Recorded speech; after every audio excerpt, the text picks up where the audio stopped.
Hello friends, मैं हूं तनुपाल और आज की इस वीडियो में हम सीखेंगे लेआउट टैब। चैनल को सब्सक्राइब और लाइक करें अगर पसंद आए।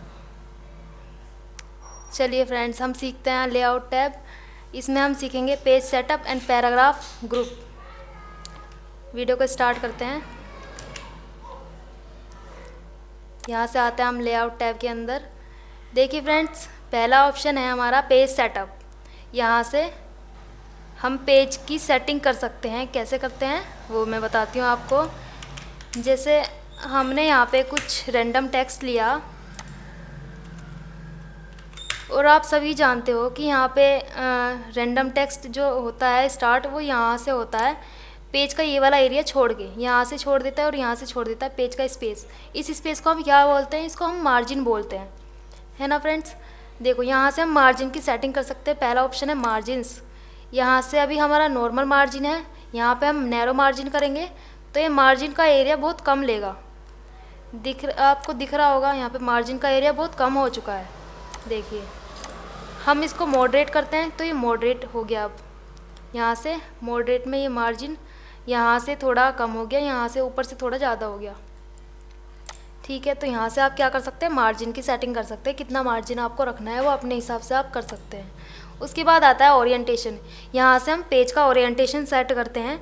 हमें पेज का ओरिएंटेशन रखना कैसा है? देखो, पेज के ओरिएंटेशन के दो मोड होते हैं, एक तो पोर्ट्रेट होता है और एक होता है लैंडस्केप। अभी ये पोर्ट्रेट मोड पे है और अभी हम इसको लैंडस्केप करेंगे तो ये कुछ इस तरह दिखाई देगा। ये दिख रहा है आपको लैंडस्केप में? ये देखिए, लैंडस्केप में थोड़ा लंबा हो जाता है टेक्स्ट और पोर्ट्रेट में थोड़ा नीचे की तरफ हो जाता है। पोर्ट्रेट का मतलब होता है जैसे आपको दिख रहा है ना पेज, ऊर्ध्वाधर ऊर्ध्वाधर जिसे कहते हैं, और लैंडस्केप मतलब क्षैतिज हो जाता है। ठीक है, इस यहाँ से आप ओरिएंटेशन सेट कर सकते हैं। उसके बाद आते हैं हम साइज़ के ऊपर। यहाँ से हम साइज़ में जाके पेज का साइज़ सेट करते हैं। देखिए, अभी A4 साइज़ पे है ये, हम इसको करते हैं लेटर साइज़ पे। तो अब ये लेटर साइज़ का पेज है, यहाँ से लेटर साइज़ का पेज है। हम इसको लीगल साइज़ पे करेंगे।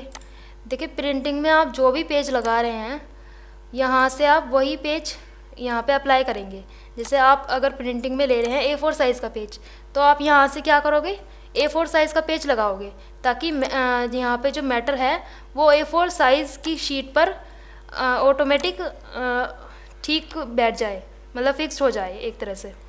यहाँ पे आप प्रिंटिंग में देख सकते हैं इसको, ये कैसा दिखेगा A4 शीट। प्रिंटिंग में कैसा दिखना है? फाइल में आपको जाना है, यहाँ से प्रिंट का ऑप्शन है, इस पे जाना है। यहाँ से प्रिंट प्रीव्यू आप चेक कर सकते हो। ये है ये पेज। ठीक है फ्रेंड्स, चलिए आगे बढ़ते हैं हम। आगे है कॉलम्स का ऑप्शन। यहाँ से हम अपने टेक्स्ट को कॉलम्स में डिवाइड कर सकते हैं। यह 1 कॉलम में, अभी मैं इसको 2 में करती हूँ तो यहाँ से ये 2 कॉलम में डिवाइड हो जाएगा। ठीक है, यहाँ से हम आगे जो भी टेक्स्ट लिखेंगे वो इस कॉलम में आएगा। नेक्स्ट है 3, यहाँ पे ये 3 कॉलम में डिवाइड हो जाएगा। ये देखिए। उसके बाद यहाँ से लेफ़्ट करेंगे तो क्या होगा? लेफ़्ट का जो टेक्स्ट है वो कम रहेगा और राइट का टेक्स्ट थोड़ा ज़्यादा रहेगा। हम करते हैं राइट, तो क्या होगा? लेफ़्ट का टेक्स्ट थोड़ा कम हो जाएगा और राइट में टेक्स्ट थोड़ा ज़्यादा आएगा। ये जैसे दिख रहा है ना आपको, इस तरह। उसके बाद नेक्स्ट ऑप्शन है ब्रेक। यहाँ से हम ब्रेक्स कर सकते हैं पेज को। यहाँ से हम पेज को ब्रेक करते हैं। कैसे करते हैं वो बताती हूँ मैं आपको। देखो,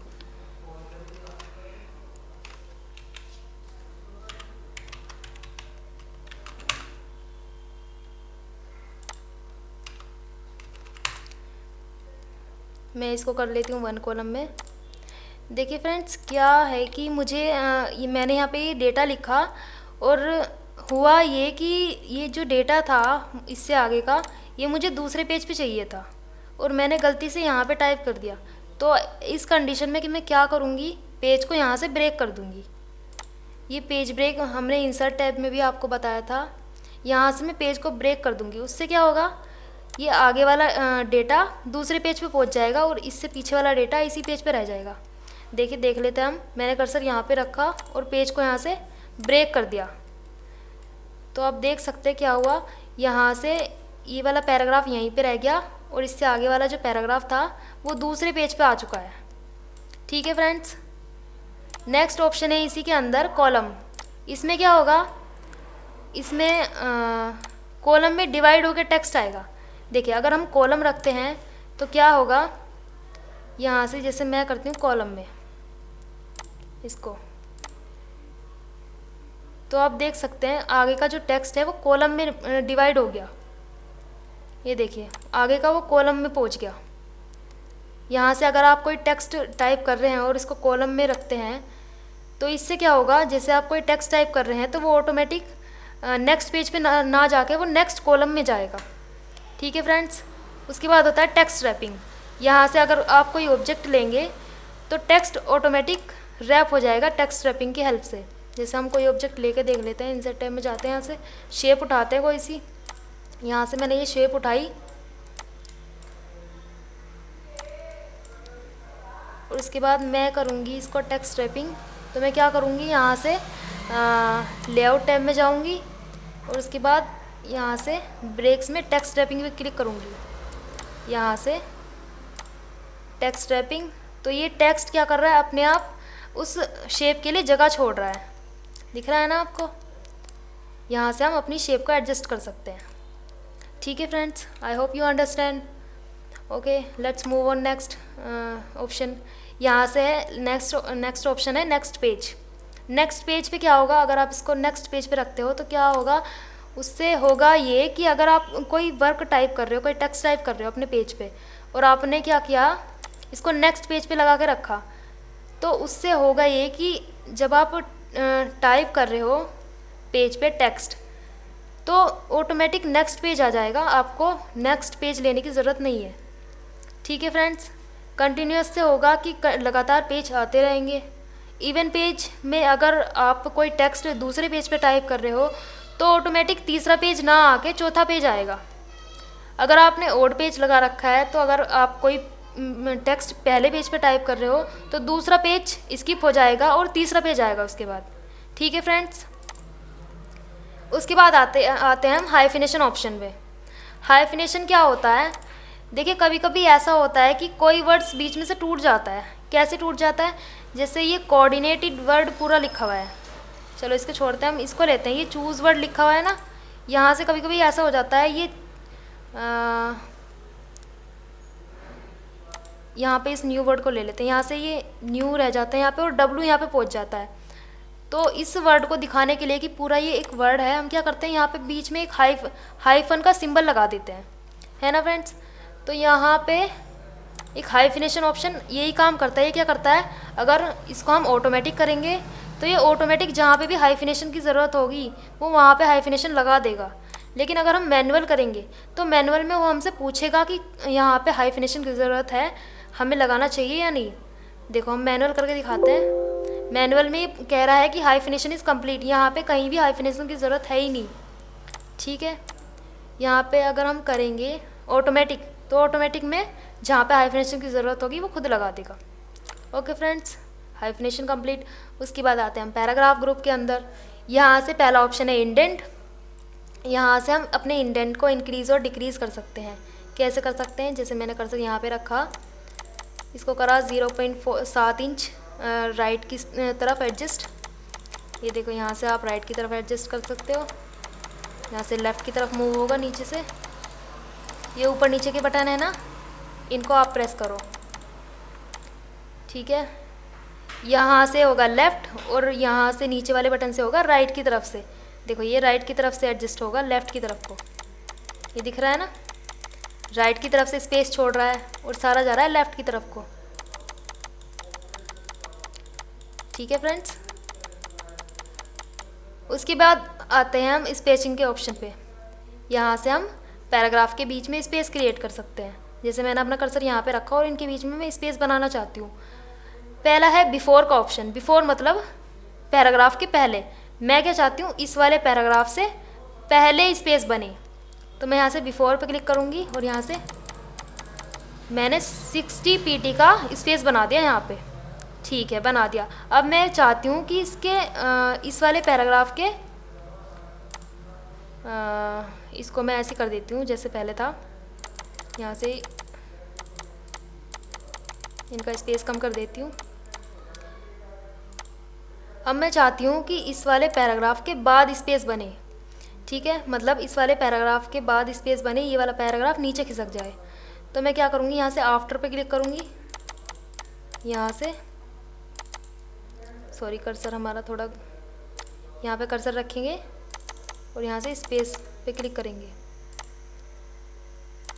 ये देखो आफ्टर में स्पेस छोड़ रहा है वो, इसके बाद जो भी पैराग्राफ था वो बीच में स्पेस क्रिएट कर देगा, ठीक है फ्रेंड्स। उसके बाद नेक्स्ट ग्रुप है हमारा अरेंज ग्रुप, ये भी देख लेते हैं हम। अरेंज ग्रुप में क्या होगा, ये देखो अभी अरेंज ग्रुप ये डिसेबल है। अरेंज ग्रुप के कुछ ऑप्शंस ये कब चलेंगे, अरेंज ग्रुप होता है हमारा पिक्चर या शेप या ऑब्जेक्ट के लिए, ठीक है। तो वो ये ऑप्शन कब चलेंगे, जब यहाँ पे हम कोई ऑब्जेक्ट इंसर्ट करेंगे। हम ऑब्जेक्ट इंसर्ट कर लेते हैं, इंसर्ट टैब में जाके शेप पे क्लिक करेंगे और एक ऑब्जेक्ट यहाँ पे इंसर्ट कर लेंगे। जैसे हमने ये वाला ऑब्जेक्ट इंसर्ट कर लिया, उसके बाद जाते हैं हम लेआउट टैब में। अब आपको दिख रहा होगा ये ऑप्शंस इनेबल हो चुके हैं। पहला ऑप्शन है पोजीशन का, पोजीशन मतलब पेज पे इसको, इस ऑब्जेक्ट को रखना कहाँ पे है, यहाँ पे रखना है, यहाँ पे रखना है, जहाँ पे भी रखना है ये पेज की पोजीशन डिसाइड करेगा, ठीक है फ्रेंड्स। उसके बाद रैप टेक्स्ट में जाके हम इनलाइन विद करेंगे, तो ये लाइन से ऊपर ऑब्जेक्ट एडजस्ट हो जाएगा। स्क्वायर करेंगे तो क्या होगा, टेक्स्ट हल्का हल्का स्क्वायर शेप बना देगा इस ऑब्जेक्ट के साइड में। टाइट करेंगे तो ये टाइटली एडजस्ट हो जाएगा टेक्स्ट इसके चारों तरफ। थ्रू में भी जैसे टाइट काम करता है ऐसे थ्रू काम करता है। टॉप एंड बॉटम में स्पेस छोड़ देगा, आधा टेक्स्ट ऊपर चला जाएगा और आधा टेक्स्ट नीचे की तरफ एडजस्ट हो जाएगा। बिहाइंड टेक्स्ट, पिक्चर टेक्स्ट के पीछे चली जाएगी और टेक्स्ट आगे आ जाएगा। इन फ्रंट ऑफ टेक्स्ट अगर हम करते हैं तो पिक्चर आगे आ जाएगी और टेक्स्ट उसके पीछे चला जाएगा, ठीक है फ्रेंड्स। एडिट रैप पॉइंट्स में हमें रैप पॉइंट्स मिल जाते हैं और इनको हम इस तरह एडिट कर सकते हैं, इस तरह, ठीक है फ्रेंड्स। इस तरह हम इनको एडिट कर सकते हैं।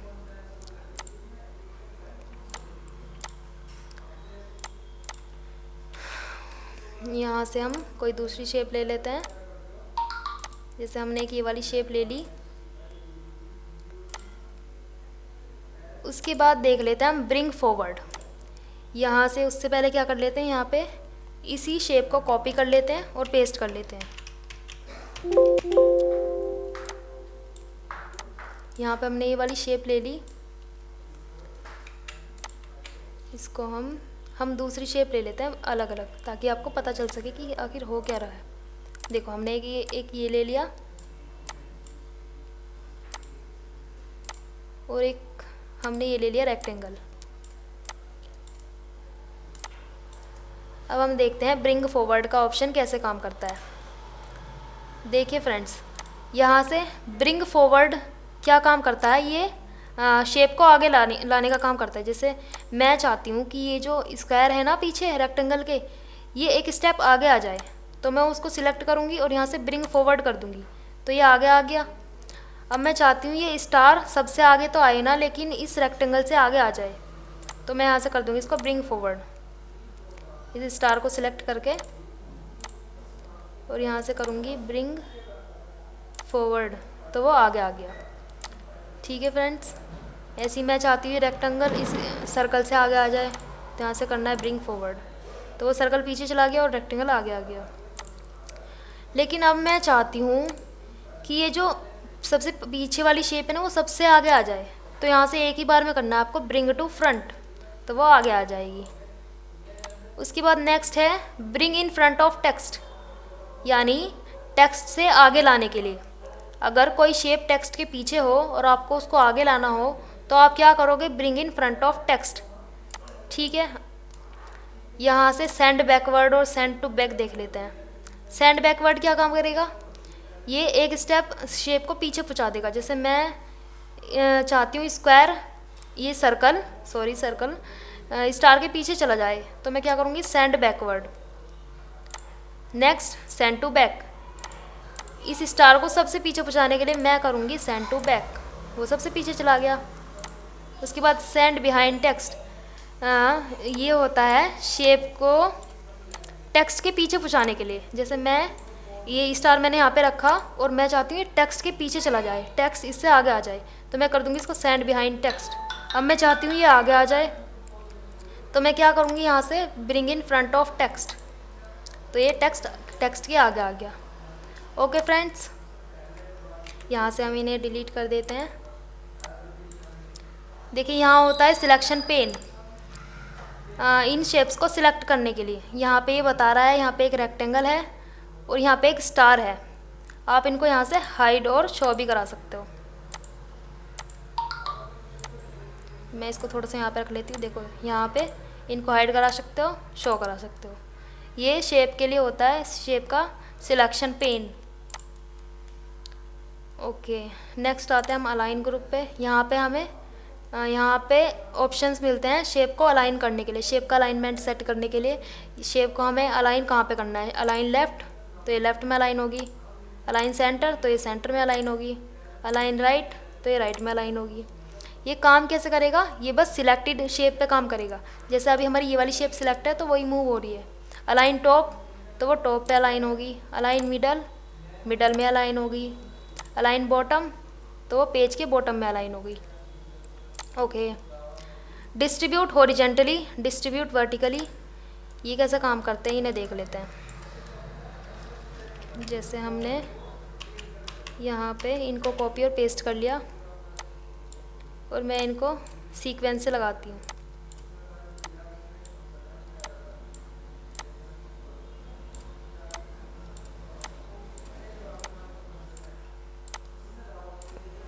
ये इस तरह मैंने लगा लिए। अब आपको करना क्या है, इन सबको सिलेक्ट करना है, कंट्रोल दबा के रखना है और इन सबको सिलेक्ट करना है। कंट्रोल की आपको होल्ड करके रखनी है और इन सारी शेप्स को सिलेक्ट करके रखना है।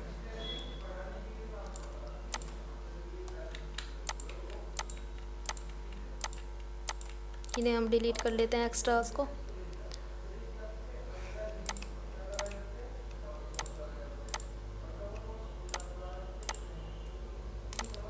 अब आपको जाना है अलाइन में और इनको करना है डिस्ट्रीब्यूट हॉरिजेंटली। तो क्या होगा, अब ये सारी साथ में मूव होगी।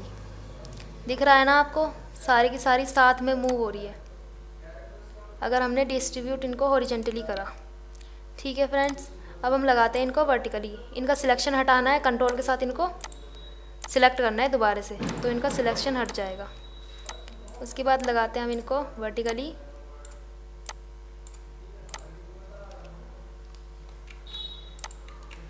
यहाँ से इन सबको मैं सिलेक्ट कर रही हूँ कंट्रोल की होल्ड करके और यहाँ से अलाइन में जाऊँगी। अब करूँगी डिस्ट्रीब्यूट वर्टिकली, तो क्या होगा, अब ये सारी की सारी साथ में मूव होगी। जैसे अभी आप देख सकते हो ये सारी की सारी साथ में मूव हो रही है। ठीक है, यही काम है इनका। I hope you understand. Align selected object. देखिए नेक्स्ट है अलाइन टू पेज और अलाइन टू मार्जिन। अब इन दोनों को देख लेते हैं ये कैसे काम करते हैं। यहाँ पे हमने कोई शेप ली और यहाँ से हम गए लेआउट टैब में और अलाइन में गए। यहाँ से अलाइन टू पेज अगर मैं करती हूँ तो ये पेज पे अलाइन होगी। अब देखना, मैं इसको लेफ़्ट राइट करती हूँ तो पेज पे अलाइन हो रही है ना पूरे। यहाँ से मैं इसको राइट मूव करती हूँ तो ये पेज पे अलाइन हो रही है, लेकिन मैं चाहती हूँ कि ये मार्जिन वाले एरिया में ना आ जाए। तो मैं क्या करूँगी, यहाँ से कर दूँगी इसको अलाइन टू मार्जिन। अब क्या होगा, ये मार्जिन वाला एरिया छोड़ देगी। दिख रहा होगा आपको, यहाँ से अलाइन मार्जिन वाला एरिया छोड़ रही है ना वो। अलाइन लेफ़्ट और अलाइन राइट, जहाँ भी आप करोगे वो मार्जिन वाला स्पेस छोड़ देगी। ठीक है फ्रेंड्स, उसके बाद नेक्स्ट है ग्रुप। यहाँ से हम ग्रुप देख लेते हैं। ग्रुप होता है दो शेप्स को यहाँ पे जोड़ने के लिए, उनको ग्रुप करने के लिए। यहाँ पे आपको ज़्यादा से ज़्यादा 2 शेप तो चाहिए ही, कम से कम 2 शेप चाहिए, ज़्यादा से ज़्यादा कितनी भी ले सकते हैं, सॉरी। यहाँ पे कंट्रोल की होल्ड करके इनको सिलेक्ट करना है। यहाँ पे दोनों मैंने सिलेक्ट कर ली और मैं चाहती हूँ इनको आपस में ग्रुप कर दूँ। तो यहाँ से क्या कर दूँगी, मैं लेआउट टैब में जाके इनको ग्रुप कर दूँगी। ग्रुप ऑप्शन है, इस पर क्लिक करो। अब ये दोनों ग्रुप हो चुकी हैं। ठीक है फ्रेंड्स, इनको अनग्रुप करना है तो यहाँ से अनग्रुप का ऑप्शन है, इसको अनग्रुप कर दो। यहाँ से अब अलग हो चुकी है ये। यहाँ से इनको रोटेट करा सकते हो आप। ठीक है फ्रेंड्स, यहाँ से रोटेट का ऑप्शन है, आप रोटेट करा सकते हो। ओके फ्रेंड्स, आज की वीडियो में इतना ही। मिलते हैं नेक्स्ट वीडियो में। हमारे चैनल को सब्सक्राइब करें और सपोर्ट करें। Thank you friends.